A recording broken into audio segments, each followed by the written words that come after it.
dependent on them financially, housing-wise, then it's very unwise to maybe challenge them outright. And I would get help for yourself if you're in that situation. If you have more autonomy, meaning you're an adult living somewhere else or have your own family and still have narcissistic parents as an adult, growing up in a narcissistic family, you were conditioned to please your parents. Your sense of worth was borrowed from their approval, creating an emotional and mental pseudo-self, a version of you that existed only to serve their needs, not your own needs. As an adult, the habit of people-pleasing continues, often leaving you disconnected from your real self. And to break this pattern, you need to stop seeking validation from others, validation from your parent, and start choosing what is right for you. I know I've had situations in which very powerful female or male executives of big companies, where they make all of the decisions, they go home and fall into a child role with their parents, and particularly narcissistic parents. They lose all of that professionalism. They lose all of that adulthood that they have when they're sitting at the head of the boardroom table, and they become children when they go home. So that's that family Wi-Fi and super self that I talk so much about happening for us as adults. This is how you start to declare yourself, calmly stating who you really are, even when others don't approve. And I think calmly is very important. I think matter-of-factly is very important, even when others don't approve. We're not stating who we are to start an argument, though it could start an argument, but I'm not going to engage in the argument. I'm going to try to stay calm and matter-of-fact. Number 2, break free from narcissistic parents' emotional manipulation. Make emotional manipulation more difficult for the narcissistic parent by focusing on detachment and cutting the emotional umbilical cord, because we have that emotional umbilical cord that's still connected to our parents and that family super self. Narcissistic parents often control, gaslight, and manipulate you, making you doubt your perceptions and feelings. They turn your emotional reality upside down, causing you to question your own thoughts, creating the version of you your parents needed you to be, not who you truly are. These manipulations don't stop when we grow up. You might still find yourself doubting your feelings or taking responsibility for others' emotions. To flip the dynamic, you need to recognize their manipulation for what it is and stay grounded in your true feelings, those that come from your authentic self, not from the family's programming. In my Road to Self program, I teach you how to recognize the difference between systems feelings, I also call these false feelings, from your true feelings. The family super self feelings from your true feelings. These videos that I present on YouTube are short, and I can't go into all of the details around these concepts. So please join the Road to Self program. Number 3, stop engaging in power struggles with narcissistic parents. Drop your side of the tug of war rope. And I teach people over and over again to let go of your side of the rope. Because if you stay in a tug of war with them, the arguments, the wanting to change them, the wanting them to understand you, when you stay in that tug of war, it's just more miserable for you, and you don't become more adult-like, you become more childlike. Narcissistic parents thrive on creating conflict to maintain control. They pull you into endless power struggles, making you feel like you have to constantly fight for validation and for respect. Power struggles serve enmeshment or over closeness emotionally. And that's at the basis of what we learned in our family of origin growing up. We were too connected emotionally to our family of origin and did not grow into healthier adults and having a healthier distance emotionally from our family, and particularly a narcissistic parent. As an adult, you might find yourself still caught in these conflicts, trying to prove yourself, trying to gain approval, or correct your narcissistic parent. But the key to flipping the dynamic is to observe without absorbing. See the dysfunction clearly without getting pulled into it or reacting. And we can drop the rope by going, that is them. That's how they think. I don't think that way. And I'm not going to engage in that because there's no sense. This is the way they see it.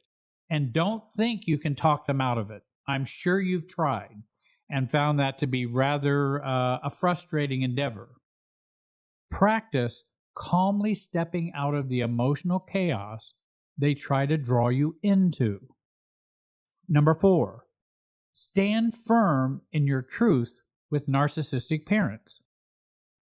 Narcissistic parents often invalidated your voice, making you feel like your truth didn't matter. Over time, you were trained to suppress your thoughts and feelings to keep the peace or to avoid their wrath, anger, shaming, discounting. This invalidation follows you into adulthood, making it hard to express your truth without fear of backlash. To flip the power dynamic, you need to practice self-definition, knowing and expressing your thoughts, feelings, and limits without needing your family or others' approval. And we can do that, and we can learn to do that. We can learn to not need their approval or their acceptance or whatever views they have of my own sense of self or what I want or wish or my boundaries. This is how you begin to get the family out of you. You stop letting their emotional Wi-Fi control your internal world. You don't have to argue with them to stand firm in your truth. Make sure you know your thoughts and feelings. And you can know their thoughts and their feelings, which they'll make those very clear to you, which are often distorted, blaming, even delusional. But just make sure you know yours. They can have theirs. You don't have to react or respond. It doesn't matter. So what that they feel that way? Okay, they felt that way for 20 years. Why am I going to be upset about it 20 years later? And they're still that way. Because they're still that way. They're narcissistic parents. That's how they are. And I want to get to the place where it doesn't matter. Number 5, stop allowing narcissistic parents to define your identity. Narcissistic parents stifled your individuality, demanding that you meet their emotional needs and making your worth contingent on fulfilling their expectations. This left you without a strong sense of true self, as your identity was shaped entirely by their needs. In adulthood, you may still feel disconnected from who you really are, constantly adapting to meet others' expectations. To break free, start the work of self-differentiation. And that self-differentiation is, I am different from you. You're you, and I am me. I don't need to change you, and you don't need to change me. You still may try, but it's not going to have an impact. By recognizing and asserting your identity separate from your family's control, you must learn to stand in who you really are, no longer defined by their version of you. And again, this is the whole means by which I help people get out of the role of being a scapegoat. You may not be able to change their view of you as a scapegoat, but you can change your view of you being a scapegoat. It's their craziness, not the reality that you are truly this role. Number 6, break the cycle of guilt and shame from narcissistic parents. Narcissistic parents use guilt and shame to keep you tied to them, making you feel responsible for their emotions or actions. This emotional glue creates an invisible bond that pulls you back into their dysfunction, even as an adult. These feelings of guilt and shame can persist throughout adulthood, causing you to feel anxious, obligated, or inadequate. To flip the dynamic, you must recognize these feelings as systems feelings, not your true feelings. These are program responses designed to keep you hooked.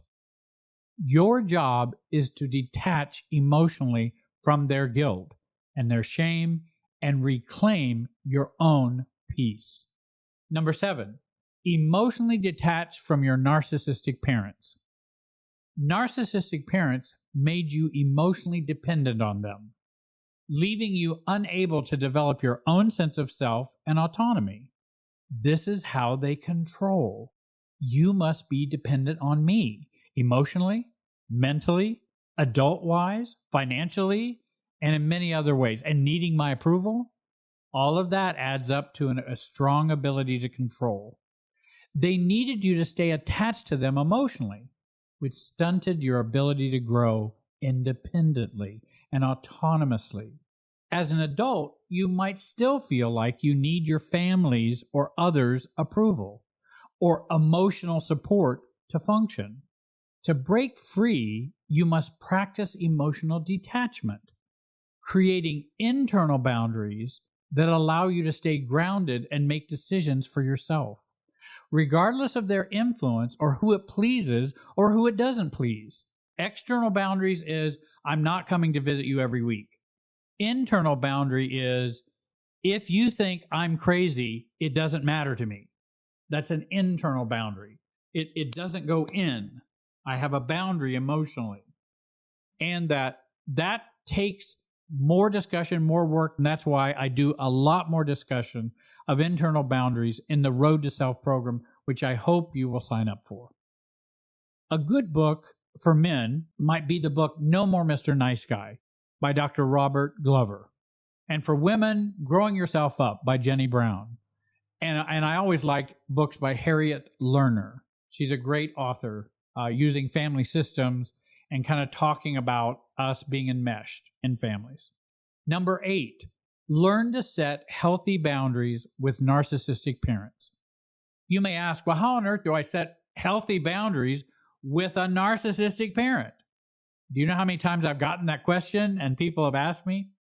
And I certainly understand the difficulty, but what they're confusing, I think, is if I'm setting a boundary, it is changing them. A boundary is not set to change them. I hope they honor it, but it's not a boundary to change them. A boundary is there to protect and care about me. Narcissistic parents have no respect for boundaries, making you feel guilty for even having them. They invade your emotional and physical space, leaving you feeling drained, violated, and unseen. Well, I told you not to buy that dress for your wedding. I told you not to marry them, and you went ahead and married them anyway. That's very inappropriate. Those are boundary breaking comments. Setting a boundary with a narcissistic parent does not mean they take it well. They won't, and they will resist. They will try to get you to remove the boundary or just plain ignore it. Setting boundaries includes what I do when they do what they do.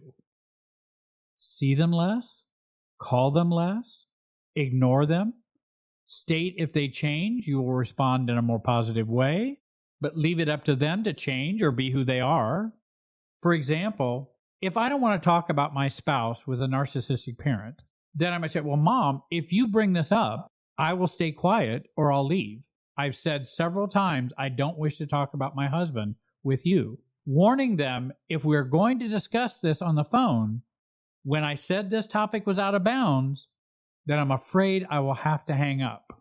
So again, it's setting a boundary has to do with what I'm going to do with what they're going to do with my boundary.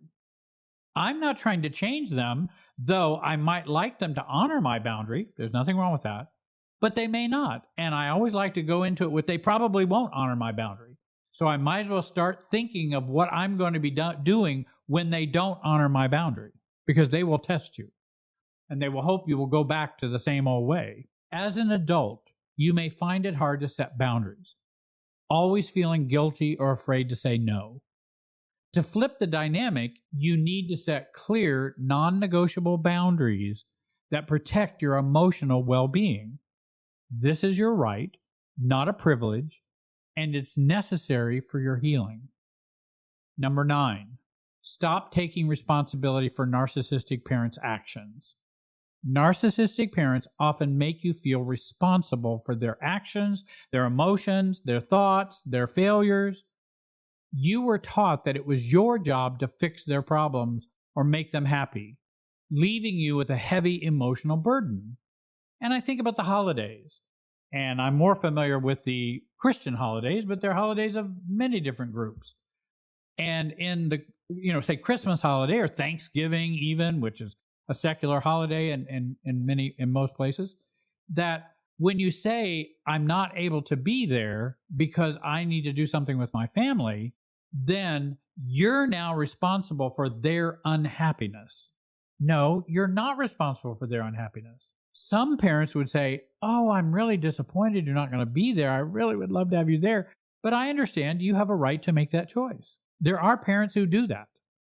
Rather than, oh, now you're hurting me and I feel so awful. Why would you betray the family? Everybody's going to be there. You have to be there for us to have a good Thanksgiving, or it won't even be Thanksgiving. Well, that's all shaming talk and guilting talk, and it's talk that's trying to get you to behave in a way so I don't have to deal with my immaturity as a narcissistic parent. I don't have to deal with that if I can get you to change. As an adult, this pattern can continue, causing you to take on guilt or blame for their issues.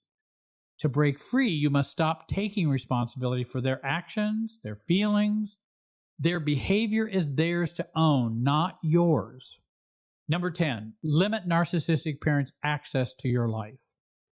Narcissistic parents taught you early on that your life was an open book to them. Remember, they changed your diapers. So therefore, they should get to know what your raise is when you're 45 years old from your work and what raise you got, because they changed your diaper when you were an infant. I mean, I'm sure many of you have had that happen before. Or, why change your diaper? What do you mean? I'm your mother. I'm your father. I should ask these questions. No, you're being nibby and don't have a good sense of self between yourself and myself. They expected you to meet their emotional needs at the expense of your own boundaries, leaving you feeling constantly exposed and dependent on their approval. As an adult, you may still feel like you have to share every detail of your life with them, even if it means sacrificing your privacy and independence. Many people talk about this as that we are the supply for the narcissistic parent. We are their supply for the narcissist. And that supply is everything about our lives, all of our emotions. They can control us, and that's their supply. The key to flipping the power dynamic is setting external boundaries, the outer expressions of knowing who you are and what you need without guilt. I don't want to talk about what my raise is if I'm 45 years old and just got a promotion at work. I don't think anybody needs to know that. But my spouse, my partner, people who need to know, the IRS, taxes, I have to share with some people. But what is the point of sharing that with mom and dad? What are they going to do with that? I fear the narcissistic parent may want to gossip about it, or they may want to use it against you at some time in the future. Oh, well, you're making $185,000 now. So blah, blah, blah, blah, blah. Well, you weren't telling them that to get that kind of manipulation. To truly reclaim your power, you must stop playing by their rules, overvaluing their distorted thoughts and feelings, and giving them the power to make you feel bad. Every action you take to detach emotionally, set boundaries, and prioritize your needs is a step towards flipping the power dynamic. Remember, your parents don't have to keep defining you through their control and dysfunction. You can flip the power dynamic by finally becoming who you truly are and staying grounded in the work of your self-differentiation. And again, I talk a lot more about self-differentiation, how you accomplish that, what are the steps in doing that in the program, Your Road to Self. And if you're finally ready to break free and start living with clarity and peace and grounded connection to your true self, then join that program, the Road to Self program. Many who have joined the program say it was the missing piece in their healing journey, the step that finally helped them get their family out of them and stand strong as their true self. There are many testimonials for the program. No testimonial was solicited other than, if you'd like to give a testimony, you write it however you want to write it. All the testimonials were unsolicited. They're real. There are no fake ones on there. I will not allow that. If you're not sure if Road to Self is for you, then start with the free 84-minute self-differentiation training. Over 30,000 people have joined the free training as their first step. Click the links in the description to get started. And be sure to subscribe and click the bell icon so that you'll never miss a new video coming out. I want to thank you for watching. I hope you have a great day, and be wise. Hi, my name is Jerry Wise. I'm a relationship expert. I am a self-specialist, and I'm the director of the Center for Self-Differentiation in Indianapolis, Indiana, Carmel, Indiana. This video is entitled, How to Lose a Narcissist in 10 Days. Certainly the title is oversimplified. Certainly there can be many very complex situations in which we find ourselves, in which we're in a relationship with a narcissist, such as a boyfriend or girlfriend, or parents, or children, or any number of caregivers, friends, people around us. So there are lots of different types of relationships. And as you probably know, or surmise, that there are lots of different types of narcissists. This particular video, we're going to concentrate on more of the less toxic and less malignant narcissist, because I think that takes a little more specialized work when you're trying to leave a malignant narcissist who is abusive or stalking and doing all kinds of even criminal acts to keep you within their sphere of influence. But I still think these things would apply to almost anyone who's wanting to lose a narcissist. And I think, in a nutshell, the best way to lose a narcissist is to find yourself. If you find yourself, a narcissist will not want you, a narcissist will not want to be with you, a narcissist will not be able to tolerate you. So that's one of the quickest ways, and I think the best ways. It's also the long-term goal for recovery. When we have been in a relationship with a narcissist, or we've been an adult child of a narcissist, and we're needing to recover as adults, and we grew up in a narcissistic home. So the very first thing I would suggest is, no contact, or if anything, limited contact, but no contact with the narcissist. And we want to first get out of the mirror, because we're in their mirror when we're always within their sphere of influence. And so we want to remove ourselves from the mirror. And again, for different narcissists, that may be easier or difficult depending upon their pathology and their difficulty and their personality disorder and their type of narcissism. I think second of all, since we have lacked self, and that's why we've gotten into a relationship with a narcissist, we lack self because we grew up in a narcissistic home, oftentimes if we're trying to recover. Also, if we've grown up with a narcissistic parent, it's not so unusual for us to grow up and fall in love with a narcissist. Also, if we're an ACOA, adult child of an alcoholic, alcoholism is a very narcissistic disease.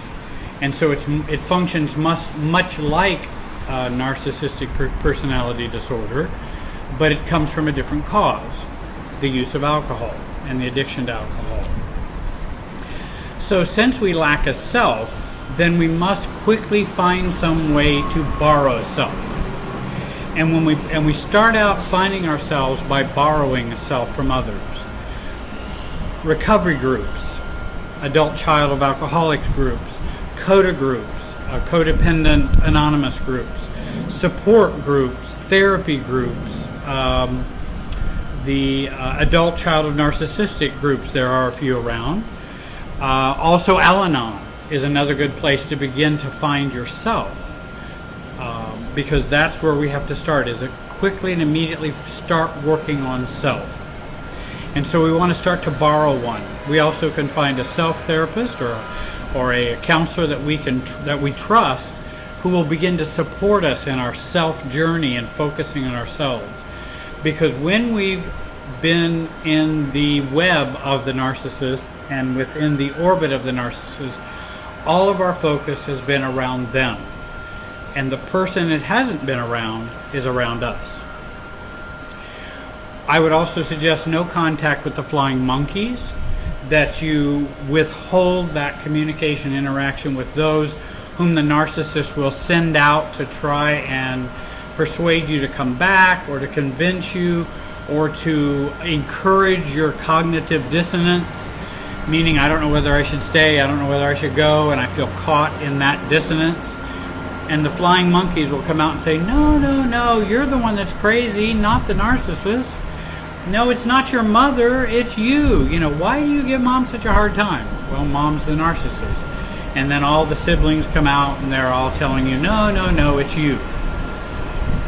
So we reduce our contact with the flying monkeys. I would suggest reading such as Psychopath Free book, Codependent No More. I would devour videos on sense of self, growing in a sense of self, overcoming codependency, and lack of self. There are lots of videos out there that can be of help to you. And I would devour them. I would put as much time focusing on self as we focus on the narcissist. And that's really hard, because we don't realize how much time we've spent focusing on the narcissist. Be sure to reject your false feelings early on when we're trying to lose the narcissist. When I say false feelings, I'm talking about the feelings that come from childhood and come from the narcissist, such as the fog, you know, the obligation, guilt, failure, where we have false guilt, false failure, false obligation. And oftentimes, if someone's been in a relationship with a narcissist, those are the main feelings they're feeling. What they don't realize is those feelings aren't real. Please understand me. I understand you're really having them, but they are not based on reality. They are based on fear. They are based on an unhealthy view of relationships, and they're based on our past from our family of origin. So they're kind of systems feelings. They're not my genuine feelings. They're feelings imposed on me from my emotional dynamics that I've been involved with over the years. Trust your goal. Don't trust your false feelings. The goal is to find yourself. Also, stop rejecting yourself. Stop abandoning yourself. Often we fear abandonment, we fear rejection, because we do that to ourselves. Once we overcome our self-fear, self-abandonment, self-rejection, once we begin to love ourselves, we don't fear the rejection and abandonment of others. So that's where we begin to stop not taking care of ourselves. Make us a priority. Make you a priority. So, again, focus on you and only you, not on the narcissist. Think of the enmeshment emotionally that you have with the narcissist early on in your beginnings to disconnect from them. Think of your enmeshment as an addiction, because enmeshment is an addiction. It's our drug of choice. It's the alcohol, the cocaine we keep going back for. I need that enmeshment. If I'm not enmeshed with the narcissist, then who am I? And remember, it is your drug of choice. The narcissist is addicted to their supply, that is to me. We're addicted to supplying their supply. And so we have that trauma bonding with them, And so we want to see it as something that is cunning, baffling, and powerful, as Alcoholics Anonymous says. That enmeshment is cunning, baffling, and powerful. And we want to begin to see that connectedness as our addiction, not as a healthy, loving relationship. Stop over-functioning. Start under-functioning. Function with regard to yourself, but under-function with regard to the narcissist and those around them. Often we have over-functioned, paid for this, paid for that, absorbed and taken up all of their pain and struggles and difficulties that they've had. We pay and pay and pay for the narcissistic connection with us and for that narcissist relationship. During this phase, we make a determination we're going to stop over-functioning. We're going to, and if anything, under-function.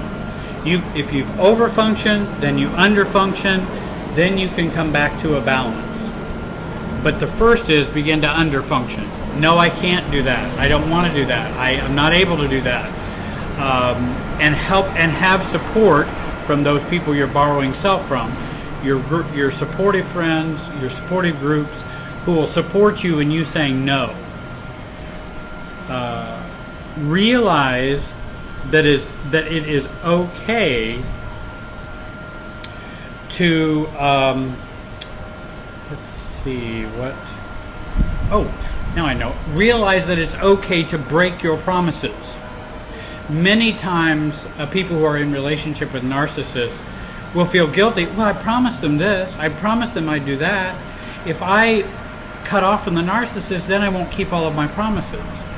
Remember, you've made your promises while under the influence.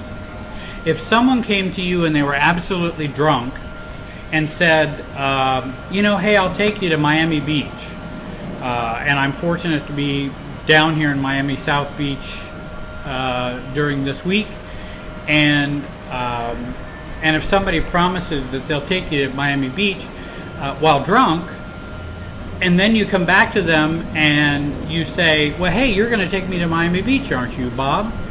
And Bob goes, what are you talking about? And, oh, that's right, you were drunk, so I guess we probably aren't going to Miami. No, we're not. And we understand that if you're under the influence, you make bad promises. You overfunction. You overpromise. And so I believe it's okay to break those promises while made under the influence of a narcissist or made under the influence of enmeshment, emotional enmeshment. And remember, consider you are under the influence. I would consider also in the first 10 days you might want to think about treatment. Many have experienced PTSD, post-traumatic stress disorder. Many have experienced depression, pain, trauma, codependency, and sometimes for many it could be very helpful to go into treatment, even inpatient treatment, to get away and to find yourself in an emergency way. I know one site that we have used, it's called On Site, and it's down in Nashville, Tennessee. That's a treatment facility that would help with codependency and trauma and those kinds of things. Also, don't believe any change, don't believe in the narcissistic hibernation, and don't believe love bombing during this period. When love bombing happens, hey, I love you, I don't know why you're upset, I'm so sorry you're unhappy, it was all my fault. Don't believe that. Don't believe hibernation, where all of a sudden they become wonderful and not the narcissist. That's where their narcissism has gone into hibernation. And don't believe the change that you see. Real change does not happen for a year. You know, that's one of the things when I used to help folks in inpatient treatment for alcohol and drug abuse, and they would say, wives would come in, and I would treat the family members who come in for the alcoholic and addict, and they would say, hey, well, when do we know they've really changed? And the rule is always, at a year, you've got a good hope that there's really change happening. And that's what I tell folks when they're going to say, well, you've really messed up my life. You've been into drugs or alcohol, or you promised this or you promised that, and you don't keep your promises. If you can do that for a year, then we can maybe be out of the woods. But it's very hard for people to stay true and to not be that toxic self for a year. If they can, they just might be changing. Trust your experience with the narcissist. Trust your story. You are a war victim. It's hard to tell other people many times because they don't believe us, or they don't believe what we're saying. I remember when I dealt with, as a pastor, a narcissistic couple, and a very wounded narcissistic couple, and I would tell other people this is how they were being, and they just couldn't believe it. They go, "Oh, Jerry, I think you're just misreading." I wasn't misreading anything. And I remember having that cognitive dissonance of, are they crazy or am I crazy? Who's crazy here? Because one of us has got to be crazy. And then one night I remember sitting on my bed going, I'm not crazy. It's them. And that was a huge beginning for me to change in trusting that I know I was not seeing things. And no matter what anybody said, I knew what I knew. Another point would be, it can be useful to not try to sort out all of your cognitive dissonance. In other words, I'm thinking both one way and another way at the same time. Don't try to work those out with the narcissist. You're not going to get anywhere. The best thing to stay with the narcissist is just confused. Well, why don't you come back to me? I'm being real nice right now, and we could have a good relationship. See, I'm sorry I hurt you. The best mental state to stay in is confused and on your goal to find yourself. I hear what you're saying, Bill, Mary, I hear what you're saying, but I'm confused right now, and I'm going to stay confused right now, thank you. And I will continue staying confused until I get things cleared up. But you telling me things is not going to clear that up. Also, we want to stop minimizing and stop rationalizing that things are not that bad. I don't know how long I used to put in that process, especially like this couple that I had when I was a pastor. And over again I say, well, it's not that bad. I mean, they do this or they do that. But it really was very toxic. It was toxic for the church. It was toxic for me. It caused a lot of emotional pain and drama. And I would minimize it and rationalize it. Whenever we are with the narcissist, we do tend to do that because we do tend to give folks and give people around us a break. With a narcissist, it's very dangerous to give them a break. And if we know what we know, stay with what you know. Believe what you know. Believe what you've seen. Believe how they've betrayed you. Believe how they've been angry with you. Believe how they've been non-empathetic. How they've focused on themselves. How they've been angry over nothing. How they desire you to be a certain way and to shape you into being the person they want you to be. Believe that and believe it. And find some professionals and find some friends who will believe you. Also, remember, you are operating out of a pseudo-self. The narcissist is operating out of a pseudo-self, a not real self, and so are we. They are because they have narcissistic personality disorder. We are doing it because we have selflessness, we don't have self, and we are codependent. We've probably never known ourselves, and so we operate out of a pseudo-self. In other words, I'll be or do whatever you need me to be or do to make people happy. That's a pseudo-self. I'm always scanning and make sure that I'm keeping the image right. I'm not doing it because I want to or I believe, or it's because those aren't important. My wants, needs, beliefs, values, opinions are not important. I just need to live in a way that everybody else likes me. That's a pseudo-self. That's not an authentic real self. So remember, you're going to be operating out a pseudo-self for a while. You need to be with people who can be supportive of you during this vulnerable stage while you're beginning to back out of the pseudo-self and finding a real self. There are many more things that I could share with you about losing a narcissist in 10 days, and I'd be happy to work with you. You can contact me at the telephone and the email address that I have on the screen. I've got 120 some videos on YouTube. Whether you live in Los Angeles or Miami Beach or the Midwest or in any country around the world in which you have internet connection, I work with individuals, couples, even families, to help them in their recovery and finding a sense of self. That is my expertise. I really want to thank you for watching today. I hope this video was a help to you, and have a great day.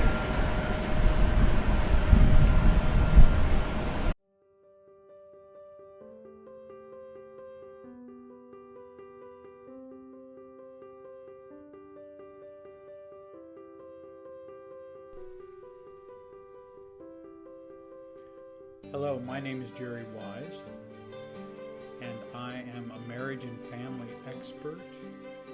I provide client professional help in the office, via Skype, via FaceTime or phone, no matter where my clients live, and even in the comfort of their own living room.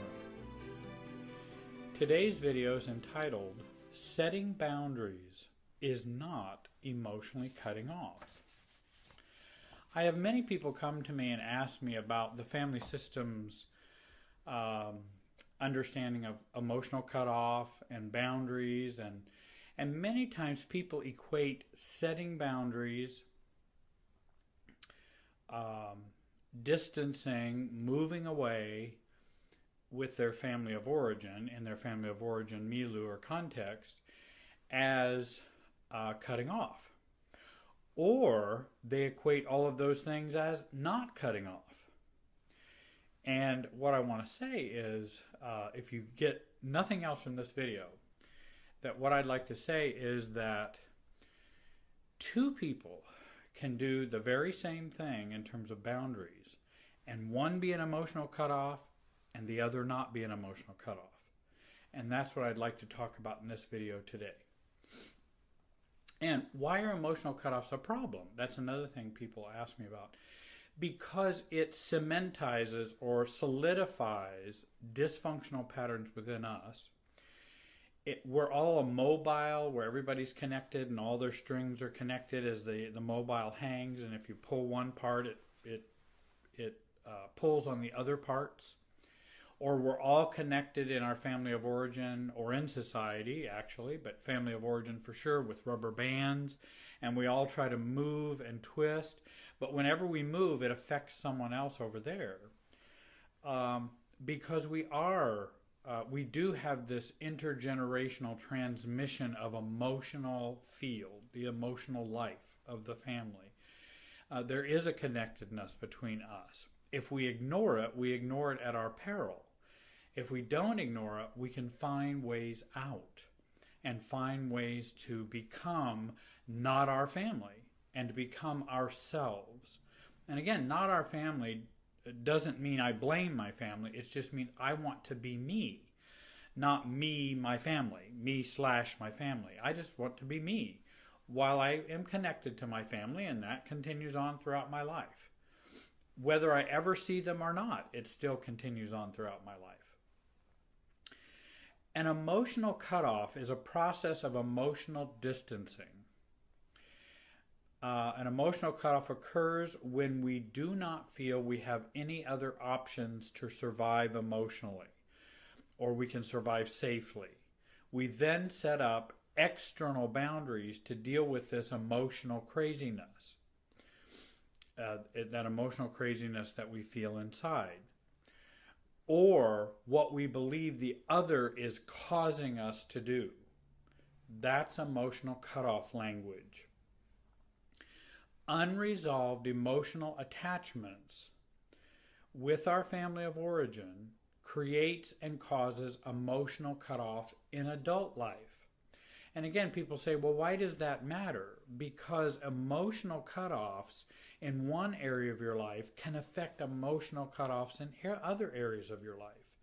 So it's not like we can just do it over here and it not happen over here. Such as, I want you to show me any marriage, any relationship where one of the spouses have completely cut off from their parents and their family of origin, and that it does not affect their marriage in a negative way. I have just not found anyone. Maybe you know someone, maybe you're the exception. So you don't have to write me and tell me you're the exception. I understand you might be. But for the majority of people, it does affect them in a negative way in their current adult relationships. Many people will say it doesn't affect me and I'm much happier and better off. I understand you're happier, and I don't deny that. But I'm not sure it doesn't affect you in your current relationship. Many times people are in denial about that because they just want to believe they made a good decision and feel guiltless or not guilty about cutting off from their family, who might be very toxic and very unhealthy. Setting boundaries is a process of emotion it is a process of the emotionally mature adult self. Let me repeat that again. Setting boundaries is the process of the emotional mature adult self, choosing to limit the chaos or toxicity of others. But it is not an emotionally distancing process. An emotional cutoff does not really get us emotionally distant. That's the whole point that I've tried to make about emotional cutoffs. Many people feel they're emotionally distant when they emotionally cut off. The problem is you're just reacting to the overcloseness. And 180 degrees from sick is still sick. 180 degrees. And whereas boundary setting by a mature adult self isn't 180 degree. It's a 90 degree act rather than 0 to 180 degrees. Emotional cutoffs does not really get us emotionally distant. It gets us some geographical distance.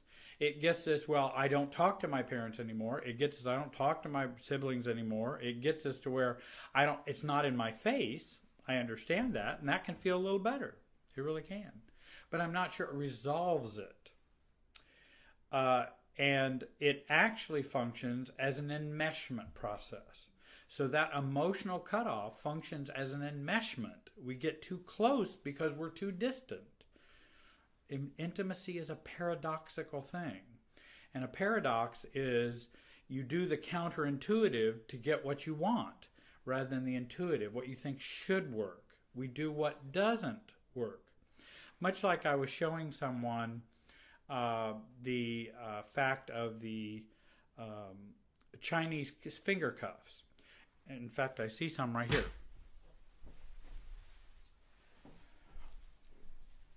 Sorry, I did have some right here, and I just used them as an example.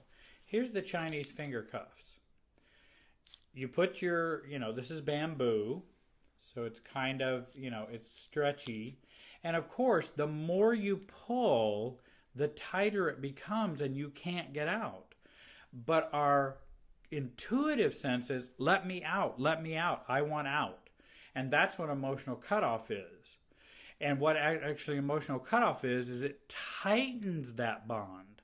Now, it tightens us emotionally. Again, we may not see our family of origin, but I'm talking about the internal emotional process. So it tightens that. Whereas the counterintuitive process, which is to do what you don't think is natural or normal, is to push in. And when you push in, you then, if this would work right, but you push in, you can see it loosens the bonds. It's just I can't get it. It's still pretty tight. But the point is, it loosens the bonds, because I couldn't get out at all if I didn't loosen them. So it loosens them, and then I'm able to move out. and leave this over here. And then I have true separation or true separateness, rather than this false kind of separateness where I'm just pulling and thinking I'm away. I want to be able to truly detach, not just superficially detach. I want to detach emotionally, not just on the map, or okay, I'm not going to go to the holiday dinners. That'll be my emotional, detachment. Setting boundaries, again, is the process of an emotionally mature adult self choosing limits. And that's okay. It's not an emotional distancing process. And again, emotional cutoffs actually attach us more internally to our family of origin, often not less, because we have effects of it in other relationships and in other areas of our life. It also has an intergenerational flow, and we transmit that intergenerational emotional toxicity to our kids, because we've cut off from unhealthy family. They then see that cut off as a healthy thing or normal thing to do. They're cut off from some of the knowledge of their family, and then it goes on, and they get married, and then they have troubles and problems, and that's how we know family systems affects marriages and adult relationships. Emotional cutoff is what I call pseudo-independence. Pseudo-independence does not really free or function in healthy adults. Pseudo-independence is not healthy adulthood. True independence is. Pseudo isn't. And again, if I say, well, I'm going to be successful and I'll never need to ask my parents for help again. I'll never need to ask an ex-wife for help again. And I'll make enough money so I can be on my own. And I won't have to depend on anyone or trust anyone. Now, I may become independent, but it's kind of pseudo-independence. My emotional life is still way over connected to an ex-wife or parents or whomever I'm trying to be independent from. I still have too much of a focus on that. Actually, our unhealthy, immature inner child is trying to act like an adult. And I try to help people not try to act like an adult, but to act like and become an adult emotionally, where they don't have to run away or cut off from others. The emotional cutoffs are the process of falling off on the side of too much distance or separateness, as we try to get away from the too much closeness or togetherness we feel with the other or with our family. A classic example of this is the most classic example of an immature emotional cutoff. When someone says, I don't believe in going back to my family of origin or doing past work or present work on the family of origin. I just believe I'm an adult now and need to learn to live as an adult. I don't need them anymore. Why focus on them? Just give me tools to live for today. That family of origin stuff is just to keep you a victim and to blame your parents and is a waste of time. So what the person has decided to do is they're never going to see their parents again, and they've cut off from unhealthy siblings. And people will come to me in that state and say, okay, now just give me tools to live. Well, how are you not living then? If you're independent and because their life is not working well. And they know that, and they think it has nothing to do with any of that cutoff. And I usually tend to say, you've got a bunch of issues in there that you keep stumbling over. I'm not saying, and again, they think I'm suggesting they might want to be best friends with their parents or best friends with their siblings. You don't have to be best friends with your siblings. You don't have to be best friends with your family or your parents. That's not what healthy, mature adults do. In fact, healthy, mature adults can even admit to the fact and believe the fact that, if I were choosing friends, I probably wouldn't choose my parents as friends. If I just met them I probably wouldn't even choose them. Or my siblings. They're not like me. That's okay. They don't have to be like you. Can you accept them being not like you and you not like them and not cut off? That's the real goal and trick. I don't have to treat them as though I just love spending time with them. I may not love spending time with them. But cutting off tends to sabotage or derail that maturing process. It would almost be like a 14-year-old running away from their family at 14 and never going back. Do you think that will ever have any impact on their life? Well, it generally tends to. Now, I understand there can be some circumstances in which survival is needful for us to do that. So for all of you who are going to write and say, well, my family's different, I understand. There are times in which, I might recommend you can't do anything, but then I still recommend to them, even if you're going to not see your parents, not talk to them, not talk to your siblings. Okay, that's cool. What are you going to do about the siblings and the parents that are inside you? Let's work on that, because that's still going to help you not cut off. And it's going to be a positive thing to do that. I'm not telling you to go visit them for Christmas. What I'm telling you to do is let's work on the issues that they create for you internally, because just cutting off from them doesn't solve that. Another example of emotional cutoff, Mary had a dysfunctional family, alcoholic family, and very codependent and victim, an under-functioning mother, alcoholic father. The sister moves closer to the mother. Excuse me, I've got that. No, the mother was alcoholic. The father was very codependent, but the mother was very high-functioning. The sister moves closer to Mary, and Mary, so that the sister, is now synergizing with Mary, and they're getting along. Now that she's moved closer and also closer to their mother, Mary's sister and the mother are now getting closer, leaving Mary out. So they've formed an unhealthy bond that leaves Mary out of the system, creating a triangle. So Mary chooses to distance herself from her toxic mother and from her toxic sister, but does this due to her jealousy of her sister and desire for a healthier relationship with her mom she just started to have before her sister moved close to them. So now she is more distant and feels more settled inside, but she's still left with the painful jealousy, neediness, hurt, and loneliness. That's the problem. You might feel more settled or more relaxed, but you got all this emotional roiling going on inside. Let me share with you what an emotional cutoff is. Then I'll share what healthy boundaries are like. Emotional cutoff, I act with leftover feelings I don't deal with and choose to distance myself from another or others rather than deal with those feelings. That's the basis of an emotional cutoff. That's what underlies it. I disconnect because I can't handle the relationship emotionally. I use emotional cutoff as a means to change my family of origin or to get them to value me more or to be more empathetic. Well, I'll just punish them. Whenever we cut off to punish, and again, that can be kind of unconscious because we may not realize that. Whenever we cut off to try to punish, that's an emotional cutoff. That's not boundaries. Well, I'm going to set these boundaries. I'm just not going to text or call them anymore.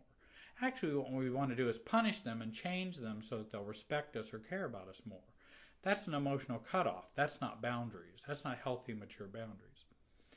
I use my black and white thinking or all or nothing thinking to decide I need to cut off.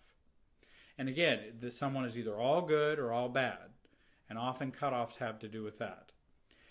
Acting in the relationship out of irrational expectations or unfulfilled fantasies of the other will result in cutoff or enmeshment.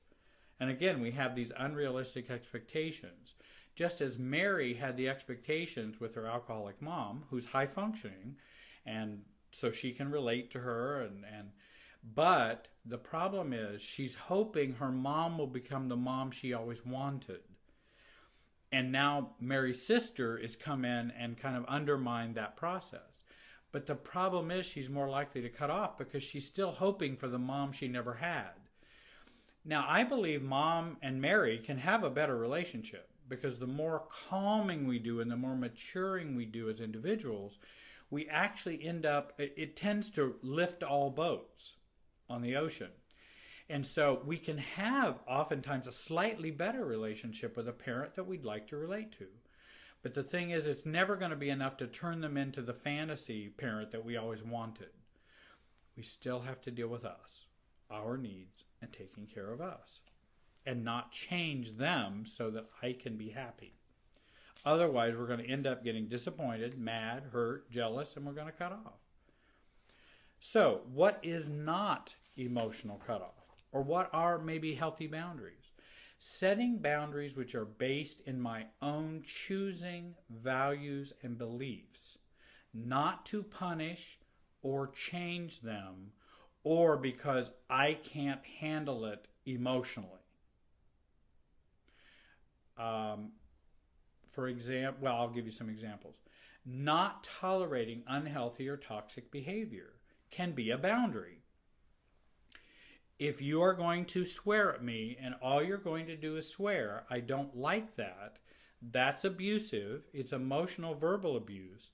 So what we'll need to do is limit our interaction to texting or to email, because I don't want to hear those verbal discounts. So that's a boundary. And I've asked you many times and you haven't respected that, so we're going to go to that. And then eventually, let's just say worst case, the person has cussing Tourette's. They can't stop cussing you because they're mad, they're angry, or they're alcoholic, or who knows what the problems are they're having, because they've had their own problems. And we may have to say, I'm not going to be communicating to you except through letter, because I don't want to subject myself to the verbal abuse. Now, we can say I can't stand it. What I'd want to go work on is me being able to stand it more while telling them I'm not going to take it anymore. But I want to work on increasing my ability to have a more emotional, tougher skin and see them as not well and not take their words personally. I want to be neutral about what they're doing. If a JCPenney clerk cusses at me, that's not going to bother me all that much. I'm going to go, I wonder what's wrong with her. I wonder what's wrong with him. That doesn't make any sense. I'm not going to take it so personally. That's where I want to get to that neutrality state. Setting boundaries are about having non-negotiables. It's about staying in place emotionally and not moving emotionally. It's working to stay in place at the 90-degree level, not either going to the 0 or the 180. And that's not always easy, but it's a worthwhile goal. And then boundaries are appropriate when we avoid abuse. I don't want to be abused, so I'm not going to be hit or screamed at or shamed. And I'll say, hey, we're going to have to change this. I'm going to work on not caring about the shaming or the cussing. I'm going to work on not caring about that. While at the same time, I'm going to go, no, this is not okay. It is okay for us to set boundaries, create distance for safety and for someone who does not respect my non-negotiables. In other words, if I'm coming to talk with my uncle and he wants me to visit, and I'm going, we don't believe the same things politically, let's say, or religiously, or whatever hot items, and all he can do is talk about politics, then I might say, hey, I'm kind of interested in talking about something else. How's the barn that you're building? How is that coming along? And if he keeps trying to evangelize me to his political or religious view, then what I need to do is work on staying out of that game and messing up that game. versus I'm never going over there again because he just keeps pushing my buttons. I don't believe the way he believes, and I'm so mad at him, and I wish he'd stop. Well, there are ways I can change the subject, or even say, okay, you're right. You like, this political candidate or that political candidate. Maybe they're on both different sides of the spectrum, and I can say, sure, they're great. They're just great. And then I'm going to be one who's not going to be one to fight with. There's no argument we're going to have because it doesn't mean anything to me. So there is no argument.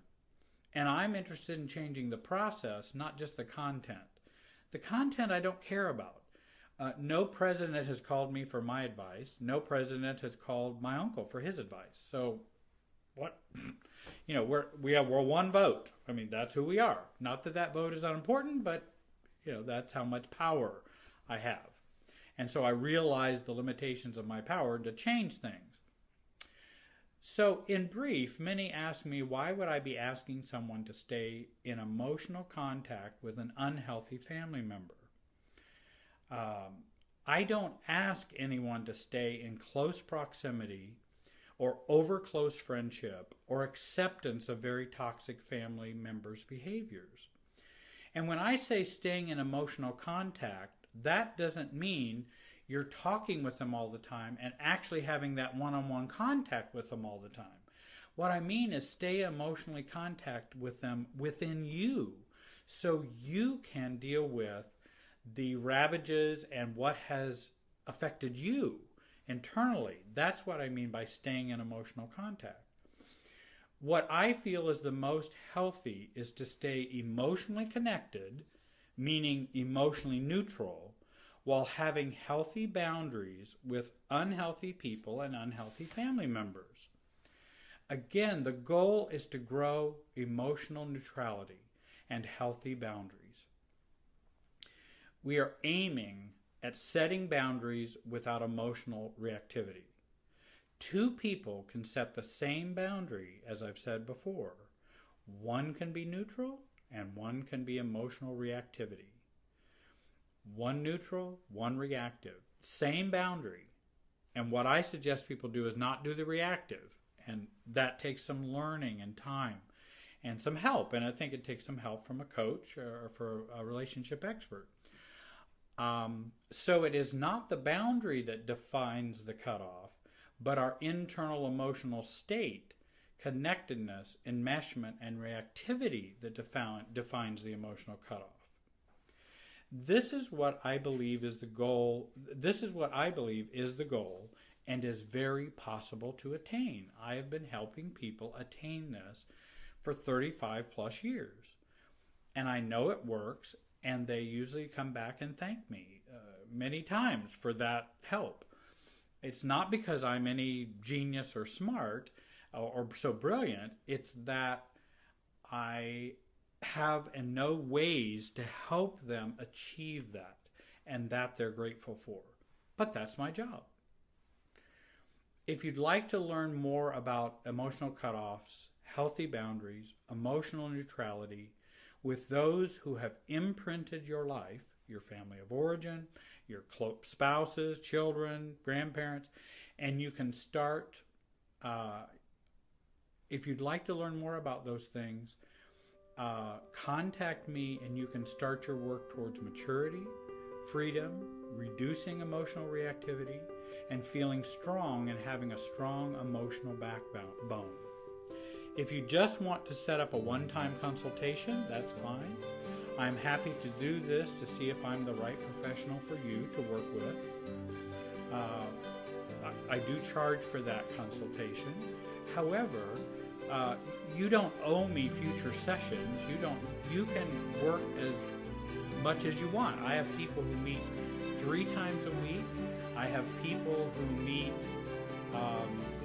once every month or month and a half. I mean, it depends on where you are and what you're trying to achieve. Please see my contact information on the screen. I should have my email address and my phone number. If you want free resources, you can contact me and I'll send them to you, and also send you information about working with me.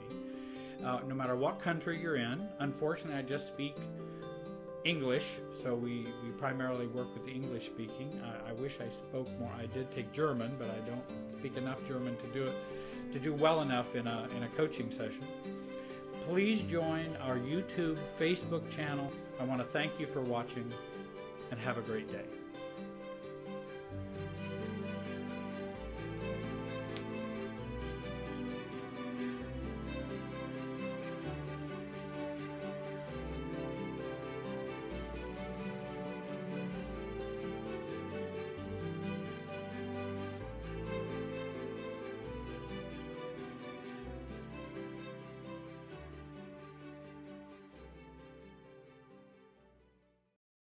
You don't need love and approval from your parents as an adult.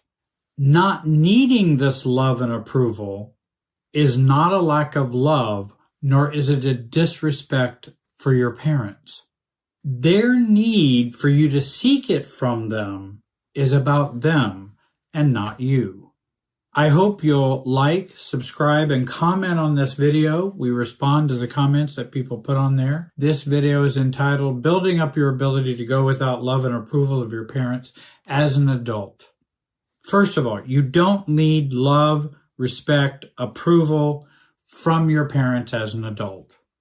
We just don't need it. We're adults. As children we do, but not as adults. Would it be nice? Of course it would be nice, but it's not needed. This feeling or need is a carryover from our childhood. Many adults who have been programmed to see parental approval as normal and the right thing to seek. When we become adults, we become brothers and sisters to our parents, not parents to children. They're adults, we're adults. I believe this need and desire, even addiction for love, approval, and acceptance, causes many who have grown up in dysfunctional families a tremendous amount of pain. I hear it all the time. Adults who receive this growing up don't need it. Those who grew up without it crave, chase, and hustle for it. And again, if you got it, you don't need it. If you didn't get it, then we search for the rest of our lives for it. Number 2, not needing it, not needing this approval, acceptance, or even a lack of love is not disrespect for our parents. Often the message from parents and internal feelings inside us make us tend to feel we're disrespecting them or not loving them if we don't need their approval or their acceptance. Many of us feel like we owe our parents, and some parents feel you do owe them for all that they have done. However, that's a dysfunctional belief, an unhealthy belief. They also may believe that you should be accepting their advice, needing their acceptance, and deferring to them because they are your parents. That's appropriate when you're children. It's not appropriate when we're adults. We do not owe our parents.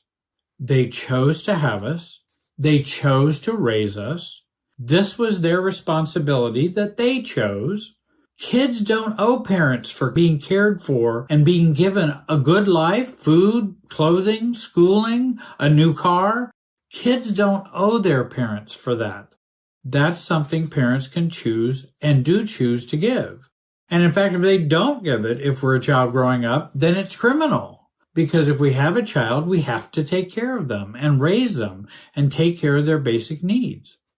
After we become adults, we then internalize the right to make our own decisions, choose our own path, live life as we choose it, even if our parents would not choose that way, even if our parents would not live that way. They don't have to live with our choices.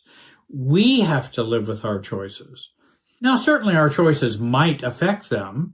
If I decide I've been living in the same hometown with my parents for all my life, and then I decide I want to move 3 states away, well, that would affect them. I understand that, and I can be sensitive and empathetic to that. But it's still my decision to make. I'm not here to just stay near them. That's not why I was made or became a child of theirs. I'm not saying all parents maliciously feel that you want you to choose what they would choose. It's just for many parents, they just held it for so many years, parents forget or never learn to give up that parental role. They never gave up that role.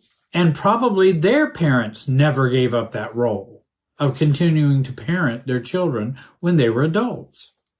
Now, if you're entangled with your parents, with housing, finances, watching kids, or childcare, then we may feel there might be a quid pro quo. For this, you get that. We do this for you, so you need to listen and agree with us and get our approval. But I don't live with a quid pro quo. If you wish to watch my children, as I might say to my parents, that's fine. I would certainly appreciate that, and it would help me.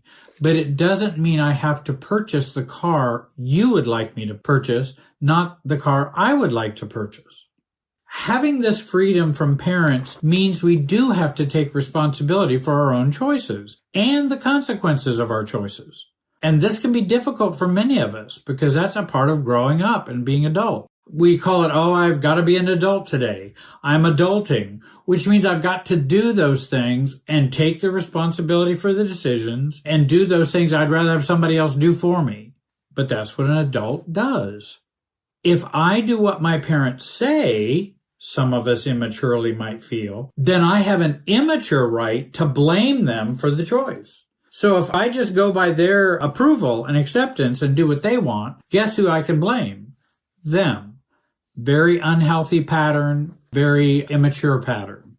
I need to take responsibility for my own choices. I also need to take responsibility and have a right to make poor choices, wrong choices. I have a right to do that. Now, it doesn't mean the universe may not smack me around, but my parents do not take that right away from me. I can make good choices. I can make bad choices. That's what an adult does. Thirdly, our parents' need for us to seek their approval and acceptance is often about them, not us. It is their issue. And I will say, generously, they have programmed themselves, as well as having been programmed generationally, to need you to do this. Their parents expected it, so they expect it. And then they expect you to expect that from your kids. That's that intergenerational super self that gets passed on down. So I do understand that pattern, but just because that's the pattern doesn't mean I cannot break that pattern. Remember, this is their programming for what is a normal parent-to-child relationship or parent-to-adult-child relationship. That's their model from what they got from their parents. When we decide to change this relationship, for example, we want to acknowledge our awareness of our part in it and that it has been a norm for a long time. So there's nothing wrong with being empathetic or understanding where they're coming from. Now, if your parents don't make a change or don't grow up because you're saying, hey, no longer am I going to be looking for your approval, I'm just going to be making decisions that I choose to make. I may ask you for advice, but I'm not looking for your approval. And that if they want to continue, that you should continue the same deference, or that they become stingy or hurt with their acceptance and approval and love, don't change back. They need to go through the 3 stages of resistance, which I've talked about in other videos, before they might come to accept the new, not need approval you. They may need to go through that process. Give them time. After this, the issues is theirs and not yours to own or fix or change. They may stay stubborn or needy, but that's not you causing it. That is them choosing it. Some parents do feel if you don't need their acceptance or approval, then you won't need them anymore, or that they are expendable. For normal parents with issues like this, I simply say, I love you guys. I thank you for all your help, but we are different from each other. And I will be making some choices or changes or decisions that you may not make. but I still care about you and I want you in my life. So I make that very clear to be myself while staying connected. But I am going to I'm going to be making some decisions you may not like. And I may not seek your advice for that. Why didn't you come and ask your dad when you went to buy that house? Why didn't you come and ask him what he thought about that house? I thought I'd stick with the realtor, my attorney, and good friends who are construction people. They advised me very well. Why do I need to go to dad if I don't want to? I don't have to do that. I don't owe you that deference. If you want to go and ask dad, you have a full right to do that if you choose, but you don't have to do what they say. So how do we move into adult relationship with our parents? Remember, changes don't occur overnight for these long-standing patterns. We will have to reteach our parents how to deal with us, and that we're going to be living a new way, living apart from their approval and acceptance. We can be caring and gentle and very pattern aware, so we know we've participated in this too. Because if I, for the last 20 years, have always gone to them and asked them their opinion, then when something comes up and they start to give their opinion, if I go, oh, well, why are you giving your opinion now? Well, now, wait a minute, I've done this for the last 20 years. Why do I expect them to just be aware of that all of a sudden? So we have to be gentle and reteach the pattern. And I've had many who thought they would just start out saying, well, mom and dad, I don't need your approval anymore. I'm going to do what I want. But this is reactivity. This is the other side of the pendulum to getting all of their acceptance approval. Then I react over here on this side and say, I don't need anything from you. I'm a grown up now. And I always know when people say, well, I'm grown now. I'm grown up. If you ever have to say that, you're not. So I just heard that the other day in a restaurant. Somebody was saying that, and I'm going, and that's why you're not. Because if you are grown up, you don't have to say I'm grown or grown up. Versus a non-reactive response, which would be, hey, mom and dad, I know you might disagree with this decision, but this, I believe, is my preference, and it's the best decision for me. I know you love me, but this is what I'm going to choose. Envision your life not needing their approval. What would that look like? What would you do if both your parents were gone? What if a magic wand just disappeared them? What would you do and how would you live? I like to love your parents and live like they're gone. Now again, I'm not, if they're troubled parents, narcissistic parents, all kinds of other types of parents, well, now that rule doesn't apply exactly in that way. But it's still okay to be caring about your parents, but you can also live as though they are not here in terms of you making your own decisions.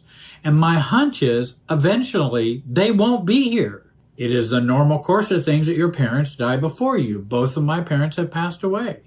And I wanted to live who I was while they're alive and live who I was after they're gone. I did that sorta, and many times I failed, and I've been working on doing it better and better. And particularly my mother, who lived much longer, I was able to work on it much more with her without rejecting her. Ask yourself, what would be the downside of letting go of parental approval or that need for that acceptance? Or what would be the downsides of that? And deal with those consequences, those downsides. For example, they might stop watching your children. They might feel hurt and unloved. They might even think you're being an ungrateful child. They might retaliate. Your mother might cry. Your dad might cry. And maybe they would have hurt feelings. Maybe they would believe you're being selfish. All those are the downsides of not seeking their approval. Deal with fortifying yourself against those things. Lastly, grieve the loss of parental acceptance or love or approval, that some may need to accept that it will never happen, and resolve the feelings associated with accepting that I will never get my parents' approval and acceptance. And that's okay. They can be who they are, and I got to be who I am. Embrace needing their acceptance and approval as a fantasy you don't need. I hope you'll comment, like this video. I want to thank you for watching. Have a great day and be wise.